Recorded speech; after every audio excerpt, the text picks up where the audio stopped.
infinite complacence, people went to and fro over the earth about their little affairs, serene in the assurance of their dominion over this small, spinning fragment of solar driftwood, which by chance or design man has inherited out of the dark mystery of time and space.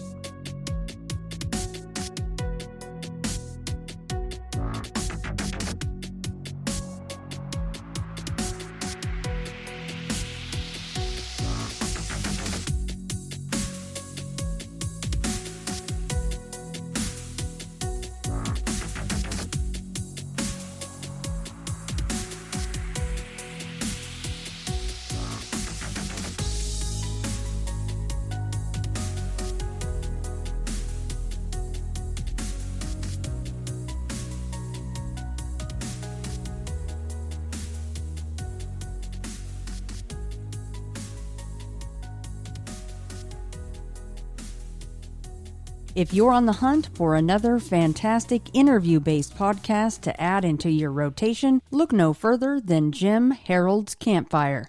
His format is just like mine. He talks to everyday people who have experienced extraordinary things, without dramatic sound effects added in. Because these stories don't need it.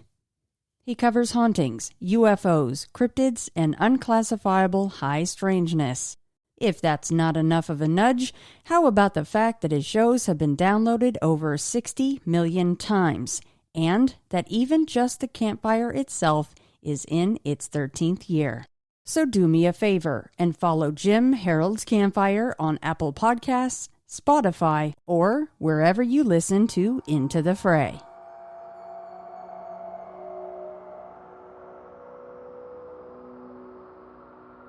So on this edition of Into the Fray, I welcome back on with me Glenn Quiggins. This will be Kentucky Cave Mysteries Part 2. He is a professional musician, archaeologist, historian, and an ordained minister. He was on recently for episode 370, where we discussed experiences with Bigfoot, UFOs, occurrences of missing time, past lives, and more. And you're back on today to share even more. So welcome back on, Glenn. We've had quite the issues, is lightly putting it, as far as getting part 2 going. This is our second attempt at part 2 because it seems like someone or something doesn't want us to talk. Very well, thanks for having me back, and I'm glad that the ghost in the machine has left temporarily. Like I mentioned in the intro, we talked about several different subjects, and people did enjoy your episode, and they were asking, when's Glenn coming back on? You mentioned part 2, and he had more stories, so let's do this. So that's why we're back.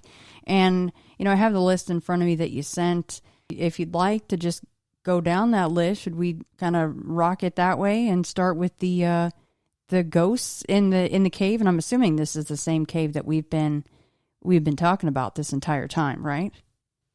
This is the same cave, yes. So this cave it's a limestone cave, and it's got quartz crystal veins running all the way through it. When you're sitting in the big cavern, you can just see giant veins of quartz running all the way through it. It's a great place to meditate because you're underground and it shields you from the EMFs, and you can really free your mind. So I went there with 2 of my friends, Cherokee musician friend of mine and another artist. We were going to spend the day there. So they were hanging out in the main part of the cavern, and I walked back about 100 yards into the really dark part of the cave and sat down by the stream and lit a candle and was going to sit there and meditate. So I started meditating. I started hearing this Indian singing, like in Cherokee, a man singing, just really beautiful singing. And I noticed when he started singing, the candle flame almost went out. It dipped way down to where it almost went out. And then he stopped singing after about 15 seconds, and the candle went back to full flame. And I'm thinking, wow, my friend is out there singing. That's really beautiful. The singing starts up again, and the candle went very, very dim, almost out. And the singing continued for about another 20 seconds. and stopped, and the candle went back to full flame. And this happened like 2 or 3 more times. I just sat there listening, like, this is really beautiful. I'm going to finish my meditation and go out there and with my friends and tell them how much I like that song, how much I like the song. So I'm walking back towards them in the main part of the cavern. And when I get about 20 yards from them and can see them, they start saying, "Hey, Glenn, wow, that sounded great. I didn't know you could sing like that." I'm like, "No, gosh, I thought that was you singing." And they're like, "No, we thought it was you." So we all heard it. It was amazing. Just it gives me chills right now just thinking about it. Well, it's always nice to have other people there when things like that happen, because a lot of times you're solo and then occasionally question yourself. I've been there, done that. So is this a one and done incident as far as the singing in the cave goes? It was the only time we ever heard the Indian singing. So next up, you have something here titled The Mother Goddess. Yeah, so I was back at this same cave on a full moon camp, and I'd taken along a friend of mine that was visiting from Greece. He was in the middle of a family crisis and said he needed some spiritual healing, and he knew I practiced shamanism and meditation and asked if he could come along. So he did. It gets dark. We were sitting around the campfire inside the cave, inside the big cavern where the water flows through and then goes out into this giant pool. And we're sitting there at the campfire, and we finished our food, and we're having a hot cup of tea. He's telling me about his family problems and how it's weighing on his mind, and so I tell him just try to meditate about it, go into it with the intention of finding a solution, and maybe something good will come from it. Because that's what I always do when I go into these meditations, is I usually have a question in my head or in my mind, or something I need to work through, or something I need the answer to. And that's traditionally been the way it has been with shamanism. Tens of thousands of years, if the tribe had a question, the shaman would go off and perform his ceremonies and come back with the answer usually. So that's been kind of my mindset the whole time. So we're sitting in the cave. I start my meditation. I'm doing some pranayama yoga. I start to levitate off the ground about a foot, and then I just leave my body. He said I just fell over backwards, left my body, and went into another dimension. I believe that, a lot of the paranormal stuff is interdimensional things. For instance, according to string theory, there's 11 different dimensions, and you could be a millimeter apart from another dimension. It's kind of the experience I've had. So I was projected into this other dimension. As I entered it, I saw a huge dragon, and not like a medieval type European dragon, like the classic Chinese dragon. And it was doing the classic dragon dance. And when I was meditating, I had been using a mantra, the Om mantra.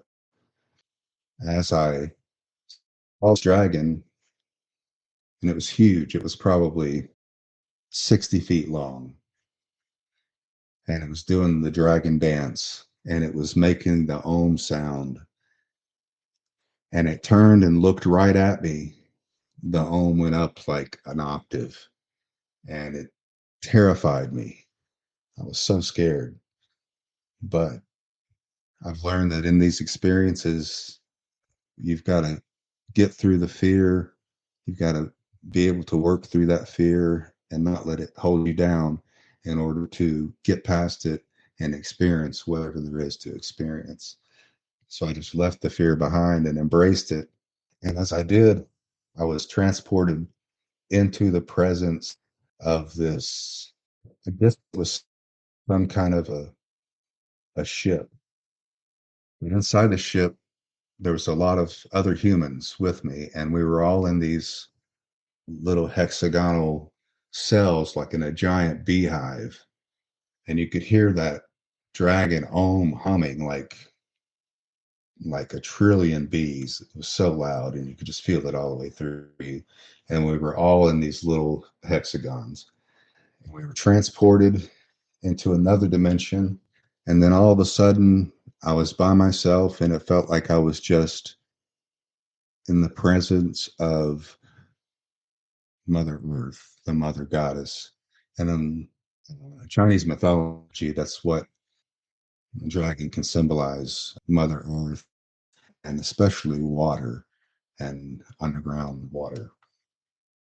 So I was in the presence of this Mother Goddess, and I just felt enveloped in this overwhelming sense of love. Like all my senses were just filled with this unconditional love and just this feeling of safety. She told me she was the source of all creation. We needed to protect our creation. And I got this overwhelming sense of the destruction that is happening to our environment, and especially the water. And she told me that I was able to use my talents to help do something about it. And I came away with the realization that it's all in me, the ability to do these things. To The God energy is in all of us, and if we just tap into it, we can make things happen. And it's basically, I came back out of that, and I was back in the cave, and I was laying on my back. My Greek friend was really freaked out. He thought I had died for a few minutes. When I came back out of that experience, he said he was ready to go. He said he had meditated on it, and he loved his family, and he couldn't wait to get back to them. And he had so much respect for, his words, my Native American religion. And he said, the whole time I'm driving him home, he just kept saying, "You're unlimited. You're unlimited." And I took him back home, and that was the end of that experience. So you were quote unquote gone for a few minutes. That's what your friend relayed to you. But when you're having all these different experiences, did it seem like you were gone for hours or days or maybe even longer? It seemed like hours. And in reality, it may have been 20 or 30 minutes.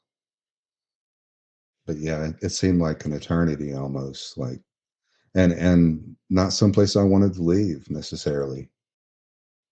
I mean, do you think that in some way, shape, or form, and maybe this is like something that monks can do, right? Like the really, I don't know how you classify that. The high-end monks, high-end is not the term, but you know, the monks that are really good at what they do, and they can essentially just sit for, you probably know this better than I do. They'll sit there for a very long amount of time. They won't move or speak or eat or drink.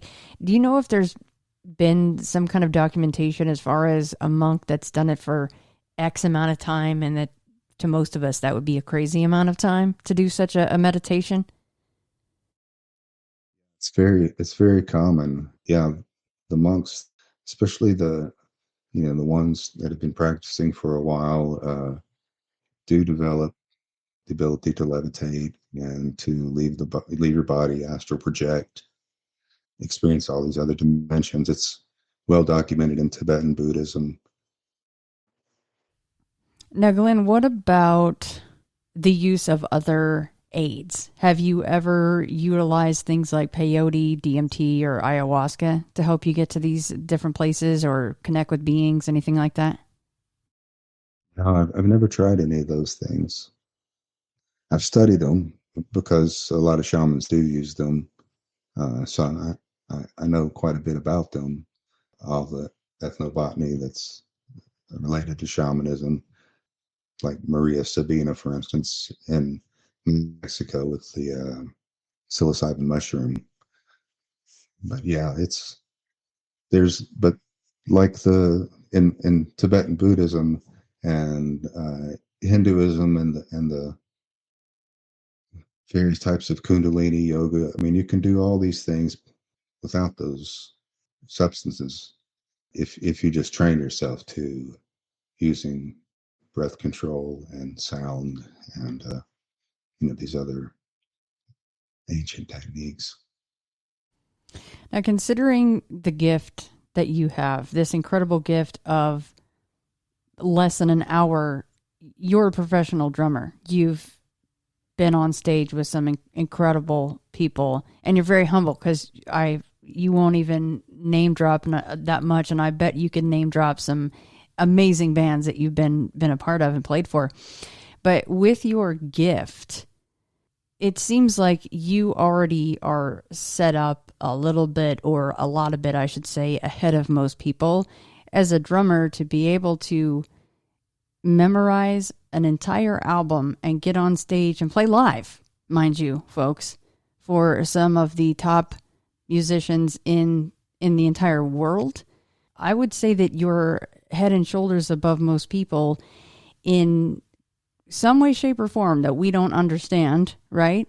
I don't know if anyone's ever done a study of your brain and why you're able to be able, or why you are able to execute such things in such a short amount of time. But I would say that people that choose to, maybe they've tried some of these techniques that you've mentioned and it hasn't worked for them, as far as being able to go to other dimensions and remote view and astral project and all of these things that you've been talking about. Maybe that's why you've never needed to tap into that side of your brain using these other methods. I mean, essentially drugs, right? I mean, have you thought about that? You're just like, well, maybe I am unlimited, as my friend said. I don't need that stuff. Well, yeah, I have thought about that, and I think because I became interested in music at a young age and studied piano, and you learn the work. It works both hemispheres of your brain, and they found that a CAT scan done once, and there's a part of your brain that it's basically what they call the brain's brain, and it's thicker on people that kind of have my experiences, or are musicians, or in that line of work. So I think it's definitely helped that. Plus, ever since I was young, I started trying to train my brain and my body and my physiology, like being able to slow my breathing down to where I could stay underwater for 3 or 4 minutes, or to be able to completely block out pain, things like that. And I think I probably am predisposed, but I've really worked at studying it, and practicing. You can stay underwater for 3 or 4 minutes? Probably not anymore. But yeah, before COVID, I probably could still do that. Yeah. Man, SEAL team needs to be getting in touch with you. That's all I know. Yeah, I would practice. Ever since I was a kid, I would just go underwater and lay on the bottom of the pool and meditate for as long as I could. Hang out and look at the clock and see how long it had been. Well, what's next on our list here, Glenn? What would you like to cover next? Well, I guess maybe this kind of ties into a little bit about what we were talking about as far as learning to control my physiology with drumming and meditation. And this also kind of ties into, I've been thinking about, why me? Why was I taken as a child, and why have I had these experiences? And I'd heard something on one of your podcasts where somebody was talking about their father, and it got me thinking about my father. I was adopted, so I don't know my biological father, but the father that adopted me, he was a very a very mean person, and he was an engineer, and what he did for a living was he built lakes in Kentucky, and Kentucky used to be known as the lakeless state, but now we have lots and lots of lakes, and he designed most all of them. And in the process of building these lakes, they destroyed hundreds of burial mounds, hundreds of Native American cemeteries, hundreds of pioneer cemeteries. Sometimes they flooded whole towns. So I'm just thinking that's got to be some really bad karma. And I always wondered, like, ever since I was a little kid, he would beat me. Some of my earliest memories, 2 or 3 years old, are him beating me. He was just an angry, angry person. And so at a young age, I learned I had to be able to not feel pain, to train my body to not feel pain. So I would actually leave my body in these times just to be able to endure the physicality of it.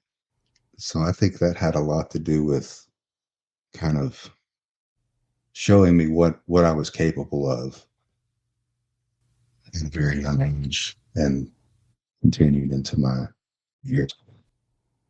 It's pretty terrible to have to be forced to create a space like that where you're safe and you don't feel pain. It was so bad. I would come home from school, and whenever it was time for my dad to come home from work, I would go climb the tallest tree I could find, and I would stay out there until way after dark in the tree. Sometimes he'd try to get me down or whatever, but uh, he never could. And it'd be way after dark, and my mom would come out and be like, "Okay, he's gone to bed. You can come in now." Mm. And about the same time, I was diagnosed with PTSD because of those experiences. Oh, geez, Glenn. I absolutely hate to hear stories like that. Like, what in the world did you do to deserve any of that? So it's made me a better person. It's shown me how not to act, and how it's really impressed on me the need to evolve, be better than the last generation. Yeah, how not to be a human. Exactly. Where are we going next, Glenn? Okay. I guess we could talk about my haunted house that I used to live in. It's Berea, Kentucky, and in this town is ancient Native American ceremonial site. They call it Indian Fort Mountain, and it's an old Adena Hopewell Fort Ancient site that I actually helped excavate with the university. And when the excavations were being done, a giant skeleton was found in a grave on top of this mountain, and it was 8 feet tall, had a copper skull cap and 3 copper breastplates, hammered copper. All around the ceremonial site, there are earthworks that I'm the one that's discovered them and surveyed them. So it was a huge ceremonial complex, and the trails all came from all directions into this part of the country. And if you look at it on like a ley line map, it's what would be called a vortex. So it's a really powerful spot, and it seems to draw artistic people. It's a arts and crafts community. So I lived on a house in this town, right on the main Native American trail that goes through there. It's the same trail that passes through where I live now, and it's the trail that Daniel Boone used when he was exploring Kentucky. So I lived right on this trail, and the house I lived in was next door to the house where I lived in high school, where I had the demon appear on the ceiling. So later in life, after I'd come back off the road, I ended up buying the house next door to, was living there at the time with a band, and we were writing and recording a record. I converted the living room into a studio. Would spend pretty much 24/7 working on our music. And this house, it was built. The side of it is the original. Was the original gas station, post office, diner there in the town. And then the guy built a house over top of it. Then he passed away before I bought it. This house, my whole band is there, and we would play late into the night, and then we would all take a break and go into the kitchen and drink coffee and talk about what we were going to do next. And more than once, sitting there in the kitchen, we would feel just like a really, really cold, chilly breeze around us, and this strong sulfur smell. And this probably happened 2 or 3 times, different nights. And then one of those nights, while we were sitting there discussing how we were all chilled, the hanging plant in the window just started swaying back and forth by itself. So then that's when we kind of figured, well, we've got a ghost here. So one night we were sleeping. The way the house was set up, there was 4 bedrooms that surrounded a central kitchen. So we're all asleep in our respective bedrooms, and I wake up and I hear somebody in the kitchen. Sounds like they're cooking breakfast. So I'm like, all right, great.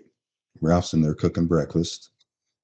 As soon as I hear it get quiet, like the food's all done, I'll get up and go in there and eat.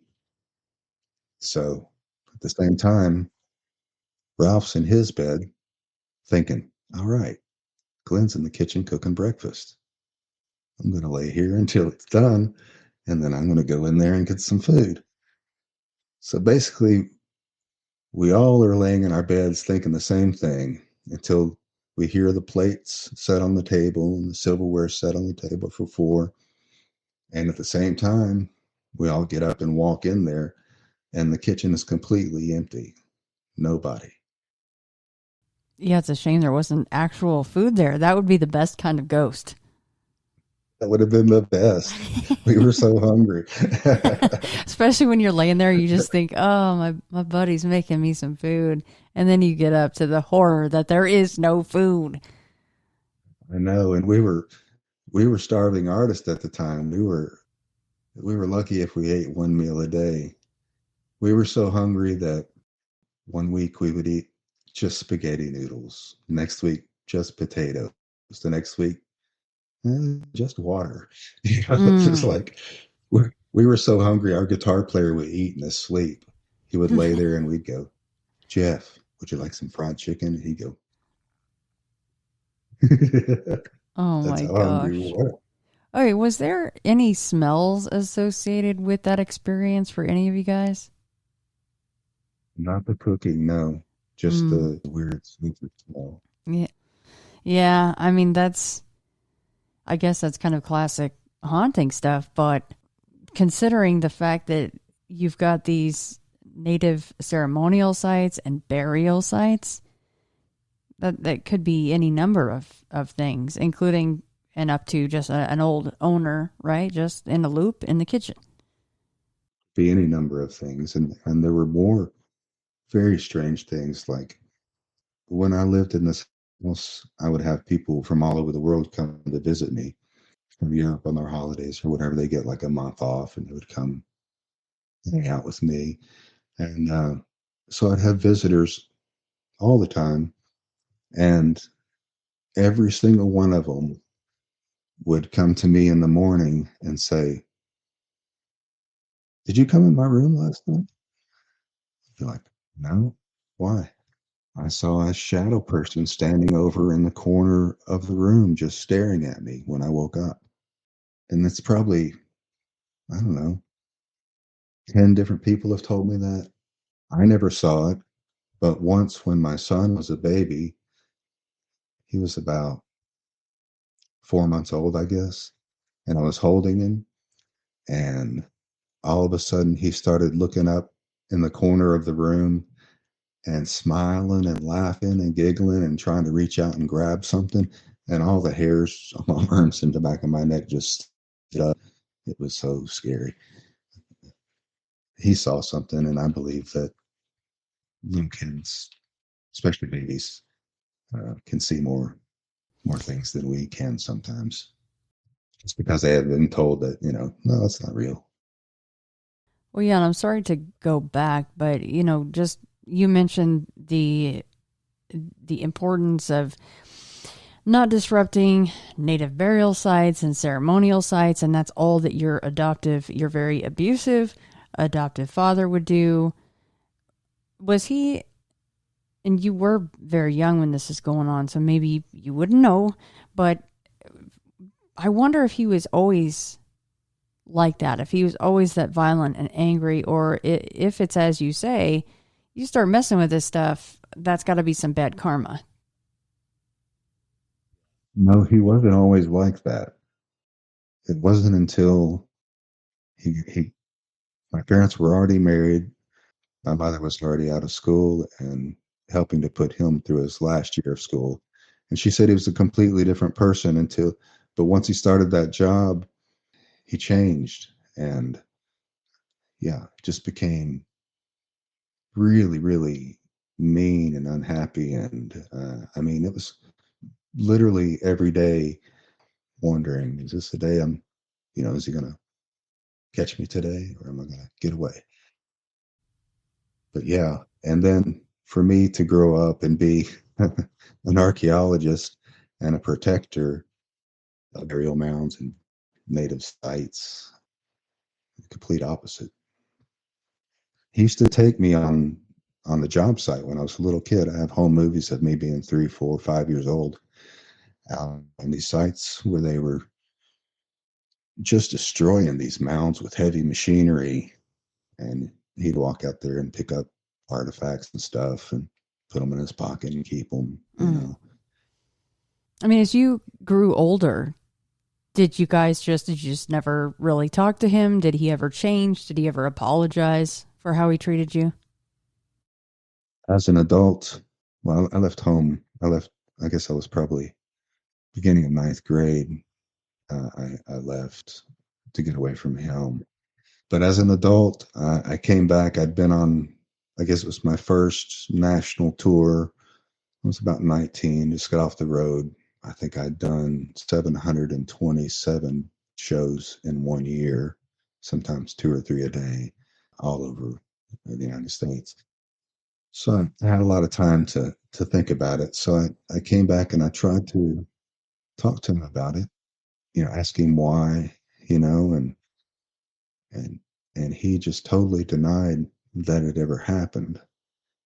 And periodically over the years, I've tried to reconnect with him, even though he treated me the way he treated me. I forgave him and was willing to have a dad in my life. I missed having a dad, uh, but he just right up till the end just denies and denied and just wouldn't.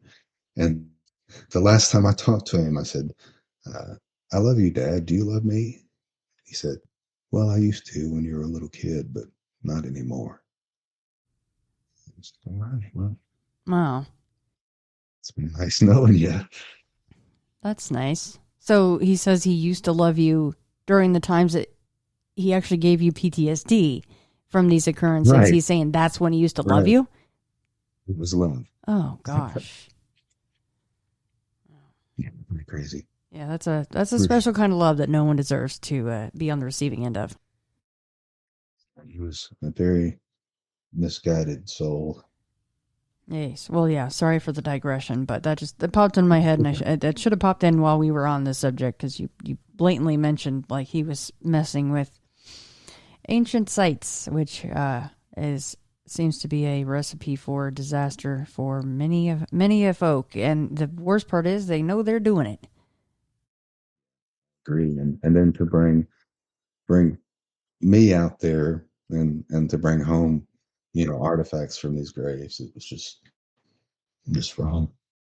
So besides the shadow people, the shadow guy that they would see in the house, I used to do music therapy for disabled kids, deaf kids, blind kids, and there'd be like maybe 10 at a time, ranging from 6 years old. I think the oldest one was, well, he was probably close to 70, and he was blind. But I would do music therapy with these kids and these people at my house once a week. It was really cool because, especially for like a little deaf girl that's never heard music, and to see her hold the drum and play it and feel the vibration, and special. I was working actually with that little deaf girl. The older guy, that the blind guy, he was trying to cause some problems. Like, he got this look on his face I'd never seen, and the lady that brought him there, social worker, had never seen it either. It's like his eyes rolled back in his head, and he got this really mean look on his face, and he shoved that little blind girl. And as soon as he did that, I had my teacup sitting on the end table beside me. As soon as he shoved that little girl, that teacup went flying across the room at his head and broke on there was a stone wall inside the house, broke right beside him. Music therapy was over from that day, and they didn't come back. That scared us all. What did the social worker say about that? She said it was a poltergeist, which I'd never heard of before. I'd heard of the movie, but I didn't know what a poltergeist was. She said she knew what it was. Apparently, she said it's a poltergeist. I still don't know what a poltergeist is, really. Do you know? Well, the term for it translated is noisy ghost, usually. So they're famous for moving things and making noises, walking around the house, things like that. But yeah, it's translated as noisy ghost. Well, that makes sense, because it threw it up against the wall and smashed it. Well, and it's obviously a well-meaning noisy ghost that you had, because it did not like this jerky man shoving the little girl. It didn't like that at all.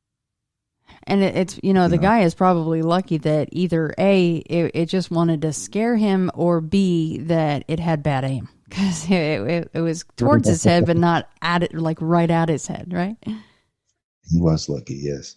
Yeah. He was a strange guy.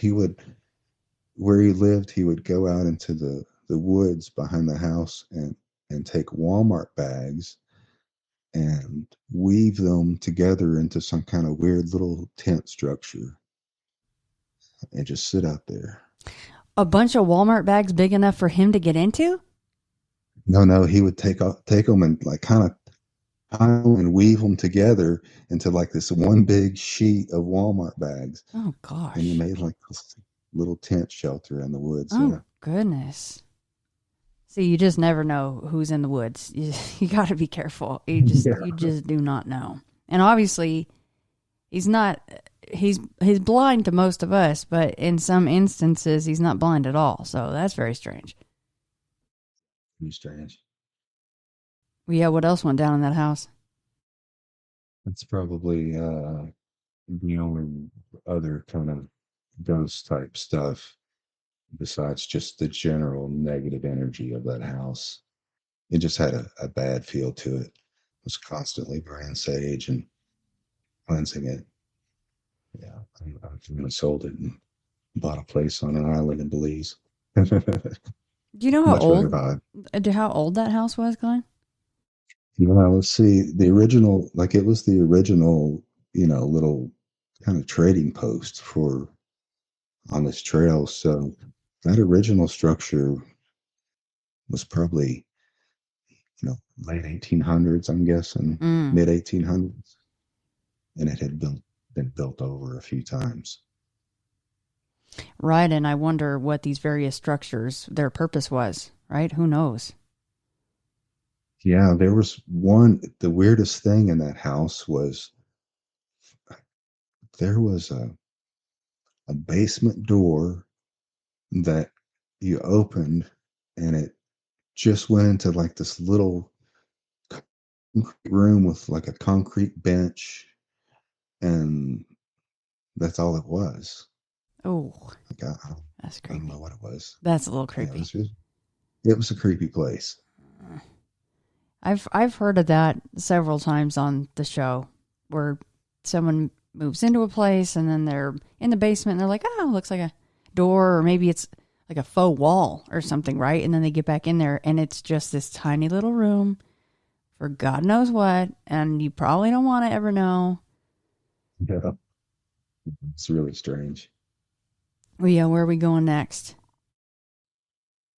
To talk about the UFO, they've still they're still here. It was actually clear last night. It's been kind of raining, so haven't been able to see them. But last night, or actually early this morning, I'm up at 3 and I look out, and occasionally over the last month, I would look outside, or my wife would look outside, and we're on top of a mountain, and then you look over this valley, and then probably the next mountain is maybe 20 miles away, and you could see on the horizon. I thought it was a forest fire at first, just this orange, it looked like a fire, just and then it just disappeared below the horizon. It just completely went away. And she said she looked out once and saw it. What I saw this morning, I finally saw what was making the light. It's a triangle craft, and it's just orange, fiery orange, and it's huge. And I saw it this morning and figured out, well, that's the source of this light, because like when she said she saw it, she said, is there a city over there or town over there? Look at all those lights. And it had lit up that whole mountainside. And today I saw it, and this morning I was like thinking, like, I'm going to communicate with them. I'm like, are you what I've been seeing? I thought was a forest fire lighting up the whole mountain. And they slowly moved up about 100 feet and stopped. So I just thought a few more things, and they responded every time. And they were there for probably a good 2 hours. I even got my telescope out and went out to look at it, and I could see it with my naked eye. And anytime I tried to look at it through the telescope, I couldn't find it. I was out there for a half hour, and it was driving me crazy. I'm like, I can see you right there with my naked eye, and then I'm trying to find you on the telescope, and nothing. So frustrating. I finally gave up. It's like, well, I see you, and I'm here. Well, I was like, do you know I'm here? And they moved again. They flew up about another 100, 200 feet, stopped and hovered. Well, if all of that isn't a proponent and an argument for this being tied into consciousness, and I don't know what is, right?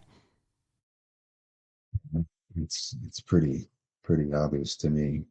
There was a few helicopters flying in the vicinity of it, like checking it out, probably from the military base that's not too far from there.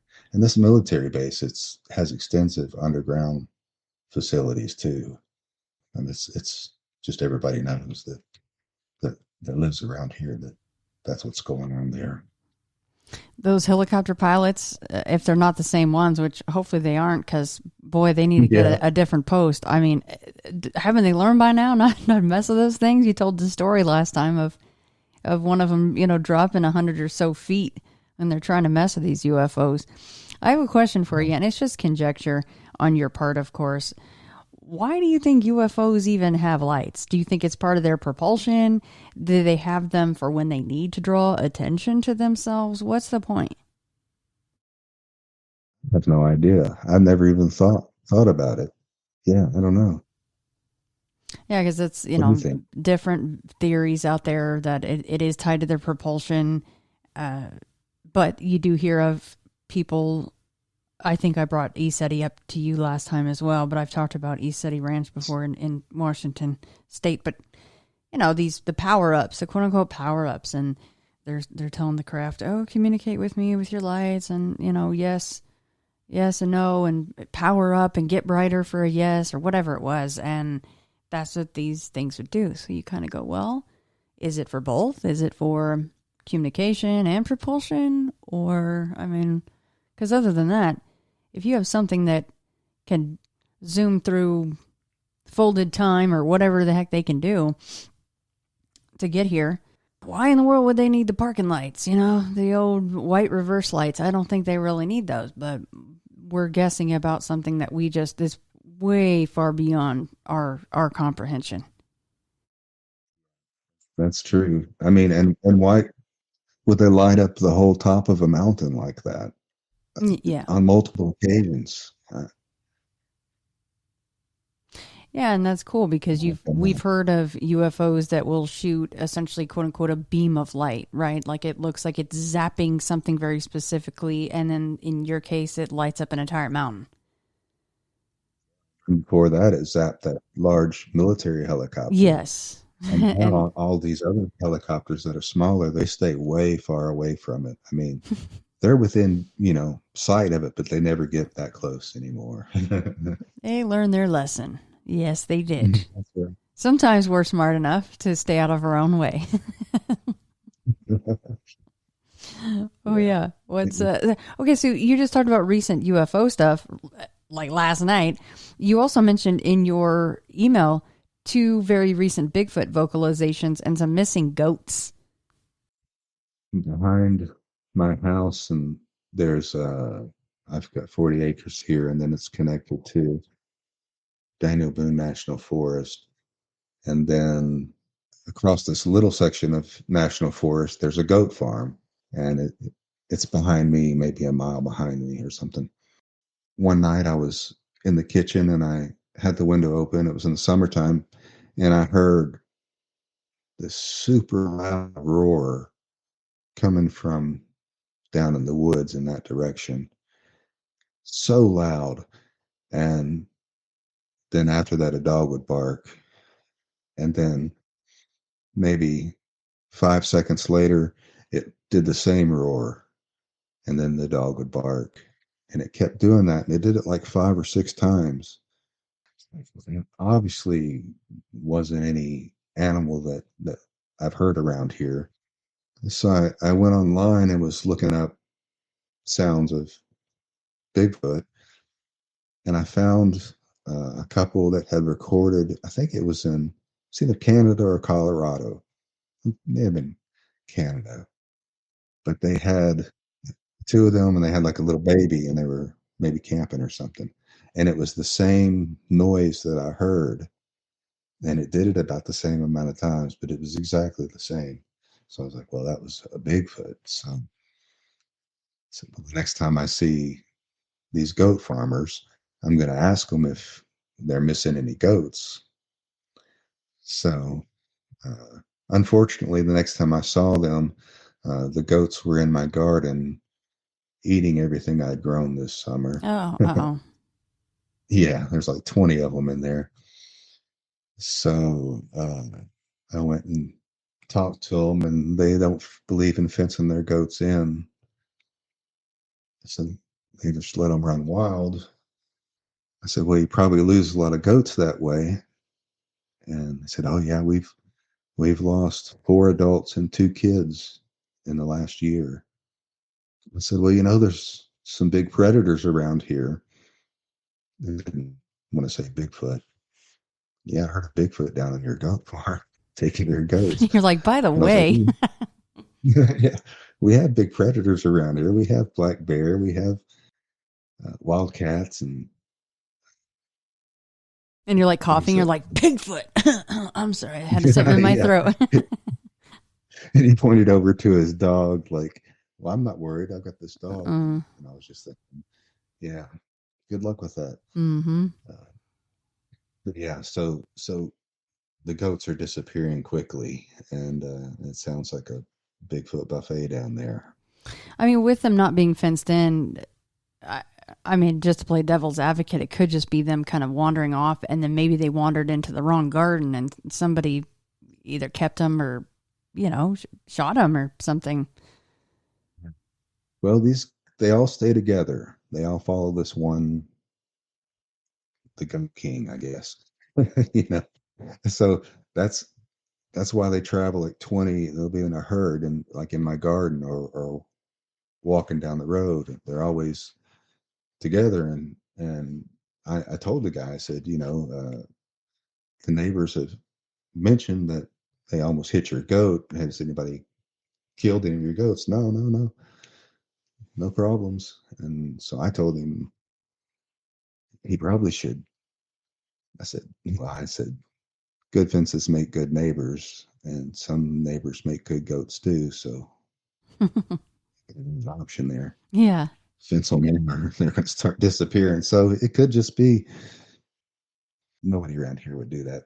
People live and let live. They're not going to even like.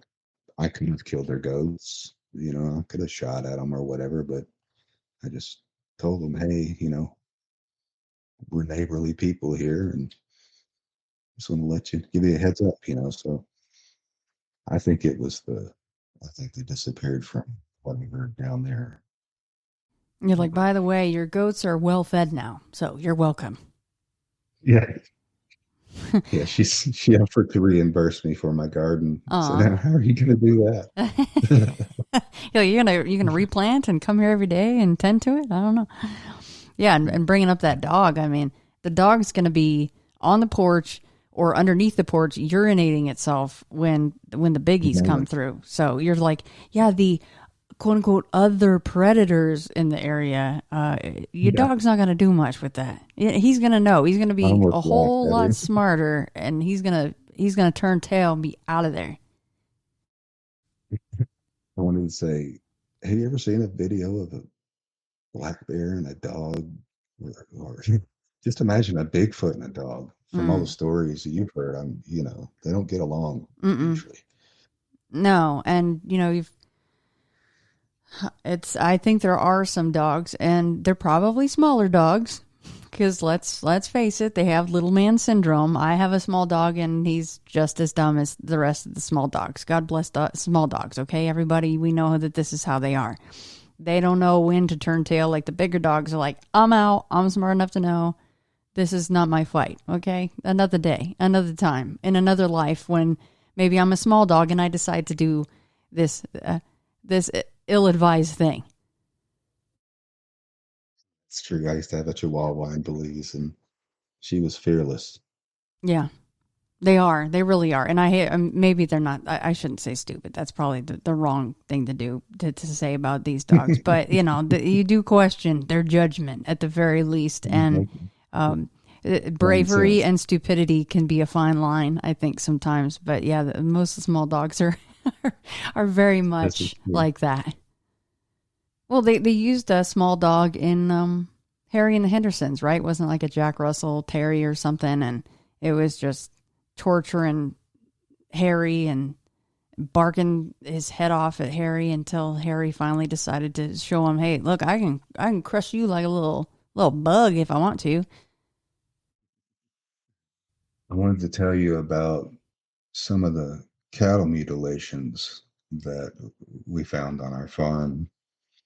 When I was growing up, we had a family farm in western Kentucky, and it was about 5,000 acres, cattle ranch and corn and soybeans, and huge farm. And it actually bordered George Washington's farm, the same county. Kind of, when we were talking before, I said something about no coyotes being in Kentucky, and I misspoke. What I meant to say was no coyotes in eastern Kentucky at the time. Like they were hunted. We killed them all out in the 70s and 80s because around here you have smaller farms. You just get rid of the predators, and that's what happened. In western Kentucky, like on our 5,000 acre farm, plenty of room for coyotes. There's no way you could have eradicated them all. And we tried. We would actually camp out at night on the roof of the barn with our 30-30s and, try to shoot as many as we could because they would try to get the young pigs that were in the barn. So if we didn't do that, whole packs of them would just go in there and rip the baby pigs to shreds. But many times when we were just out looking for stray cows or whatever, we had dirt bikes that we rode around and cowboyed on. Many times we would come across a dead cow, freshly killed, no blood, pieces of the cow missing, like around the mouth and the backside all the time. I mean, we had, I don't know, thousand head or something. So we would find them quite often, like at least 3 or 4 a summer. And there would also be these black helicopters and really low flying jets that would just part the trees occasionally. But we were kids. We didn't know what academy mutilation was. I mean, we just took note. Well, okay, we got to tell Granddad there's a dead cow in the east pasture. But as I got older and started hearing about cattle mutilations and seeing the pictures and what was going on, I was like, oh yeah, we saw that all the time. I mean, do you remember those times and you seeing UFOs in the sky? Besides, you got this, low-flying jets enough to part the trees. I can see that, and that's pretty incredible. That's really, really low. And then black helicopters. Besides that stuff flying around, did you see any strange craft? Never. It was weird. This property was between two major Air Force bases, right in the middle. No, I never saw any strange lights out there, any UFOs or anything like that. Just the jets and the helicopters occasionally. Hmm. And all the cattle, the 3 or 4 a summer, would all be mutilated in the same manner? Not exactly the same. So we were kids. We just figured, well, something killed one of the cows. Just thought it was strange. Why did they, there's no blood around it, and why did they just take the mouth and the backside? I'll have to get into my Stalking the Herd, Christopher O'Brien book and see in that area if he had ever been out in that area to investigate. Around what year or years would this be, I should say? We've been in the 70s, like all through the 70s. Yeah, I'm gonna look that up. And, it was Grayson County. It's northwestern Kentucky. Grayson County, okay. Because even if he hasn't been out there, I've always called it the Cattle Mute Bible because it is. I mean, it's incredible volume. I'm gonna look that up and see if even if he hasn't been out there, he would probably have documented that area if he had heard about it. So I would look that up. That's pretty interesting. Well, yeah, where are we going next, Glenn? Yeah, so Kentucky used to have more burial mounds than any other state. I think now probably Ohio does, because most of the ones here were plowed over for agriculture, tobacco fields, and that kind of stuff. But there are quite a few left, especially right here close to where I live. There's a lot. Strange things have happened to a couple of my friends. Another guy that I've been in bands with on and off with all my life. He likes to go out, him and our other friend, they like to go out at night, explore these old burial mounds. And I'm like, why can't we go today, guys? Come on, Glenn, let's go. No, it's all right. I don't want to go at night.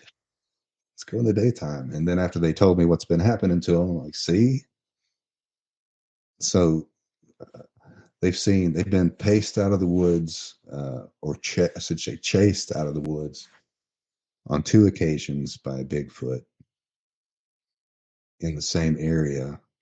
And once before, the guitar player friend of mine was there with another guy, and they were also chased out of the woods. Now, to get to this mound, they had to climb over like an 8-foot chain link fence. Hard, hard to get to. But evidently, when this Bigfoot roared at them and started chasing them, they didn't have any problem with that fence. That's just one of the times that they've had Bigfoot experiences at those mounds. They've told me some other experiences, and I actually recorded them because I thought they were really interesting. But when I went back to listen to them, the recording was really messed up. You couldn't understand what was. But all I remember, the main part, was that at one point he fell asleep on this burial mound and woke up, and there was a Bigfoot standing over him with his face right in front of his face. He said he rolled over and rolled down the mound and then took off running, like jumped that fence and got the heck out of there. The 8-foot fence suddenly turns into a 1-foot fence real quick in your mind. You're like, I'm over here. I am out. A hurdle. Yeah, exactly. It's a hurdle.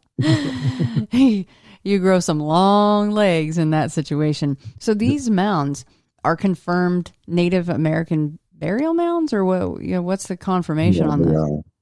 It is. Yeah. So I worked with a couple of the universities around here doing the archaeology and surveying of a lot of these mounds. And the guy that was in charge passed away recently, but he left me all his files and all his research. And so, yeah, I have locations to all these different places. And there's actually a place really close to me that I'm going to go. I'm going to try to go there tomorrow, actually. It's called Bone Hollow.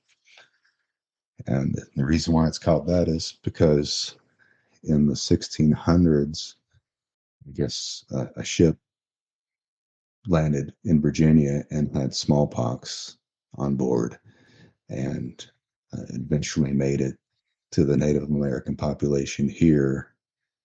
And a few of the tribes all got sick, and they all ended up in this one hollow and died. So there was hundreds and hundreds of dead Indians on this creek and on these hillsides of this hollow. And they call it Bone Hollow. And the really messed up thing is in the early 1800s, when the first settlers settled and took over that property, and it's basically what they did here. Like my great grandfather and his wife she was Cherokee. He said they basically just came in, and if they wanted the place, they just took it by force. Took your property. So that's basically what they did. Took over this burial ground, and their farm was on top of the hill, and they would take wagons down to that creek and that hollow, and they would load up the bones, because there were so many bones, they were just on the surface. They would load wagonfuls of bones and take them up to their farm and burn them in their pastures for fertilizer. Oh, gosh. So I'm thinking that's going to be an interesting place to go. Yeah. Go check out. I would say so. It's something that nobody really knows about. It's. I mean, so to have a Bigfoot in your face, right? You don't hear that a whole lot.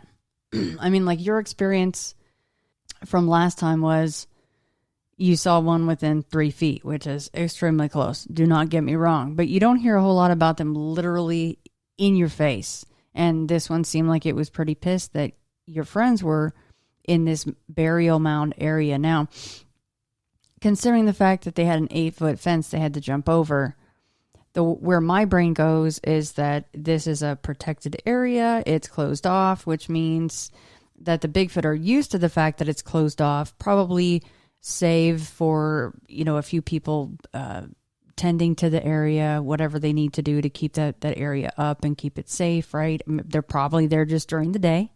And then you have these guys hopping the fence and being in that area. So the Bigfoot are going, what the hell are you doing in this spot? Get out. Or is there a thought that, and I know there are some people of the mind that they would care that there's these burial mounds there and there's some tie-in there somewhere. What are your thoughts on that?